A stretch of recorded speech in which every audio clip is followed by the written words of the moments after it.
Good morning সবাই কেমন আছেন? আশা করছি সবাই ভালো আছেন।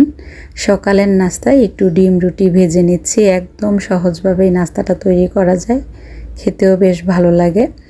আর ডিম রুটির সাথে ভিতরে একটু চিজ দিতে পারলে কিন্তু এই নাস্তাটা অনেক বেশি ইয়াম্মি হয়ে যায়। সকালে ঘরের যে কাজকর্ম ছিল সেগুলো গুছিয়ে তারপর নাস্তা তৈরি করেছি। আমি বসে নাস্তা খেয়েছি, বাচ্চাদের জন্য নাস্তা তৈরি করে রেখেছি। বড় মেয়ে যেহেতু কেকের অর্ডার নেয়, তো মাঝে মধ্যে ঘরের জন্য কেক তৈরি করে। আকাশ একদম কালো হয়ে এসেছে, অনেক বৃষ্টি হয়েছে আজকে।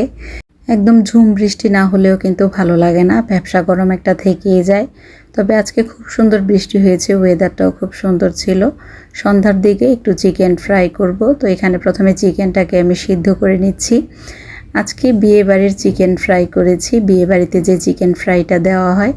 আর সাথে একটু ফ্রাইড রাইস করব।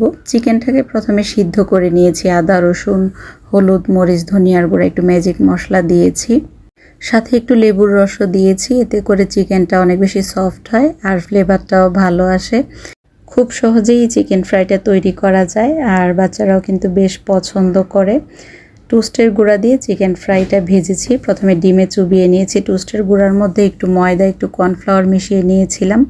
এতে করে চিকেনটা বেশ ক্রিস্পি হয়, খেতেও ভালো লাগে। চিকেনটাকে সবসময় চেষ্টা করবেন একটু মিডিয়াম আঁচে ভাজার জন্য, এতে করে চিকেন ভাজা ভালো হবে। নয়তোবা ভিতরে দেখা যায় যে বেশি আঁচে ভাজলে সফট হবে না, আপনার চিকেনটা খেতে ভালো হবে না। আমি তো আজকে চিকেনটা সিদ্ধ করে নিয়েছি।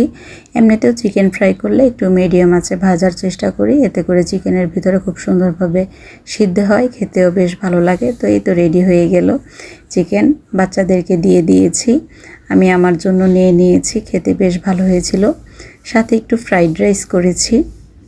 ফ্রাইড রাইসটাও খেতে কিন্তু বেশ ভালো হয়েছিল। ফ্রাইড রাইসটা নামানোর আগে সামান্য পরিমাণ একটু ঘি দিয়ে নামিয়েছি, এতে করে ফ্লেভারটা বেশ ভালো এসেছে। আজকে একদম নর্মালের মধ্যে খাবার কিন্তু বেশ ভালোই ছিল।